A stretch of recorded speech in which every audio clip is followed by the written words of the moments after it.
We want to shortly explain how the multiplicative group of integers modulo p is defined. We will discuss the following definition only for the case where p is a prime number.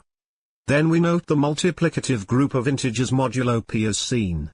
In particular, it is a cyclic group. So, what does this mean? The elements of this group are the residue classes from 1 up to p-1. If you are unsure about residue classes, have a look at the glossary. For instance, for p equal to 5, it looks the following way. A group is defined as a set of elements together with an operation which combines two elements from this set to form a third element within this set. This operation has to satisfy the so-called group axioms. In our context, the operation is multiplication, as the name already implies.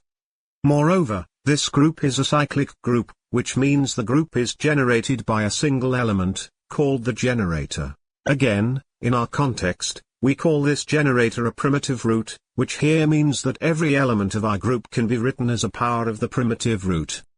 Let's consider this for our example. We claim that 2 is a primitive root of the multiplicative group of integers modulo 5.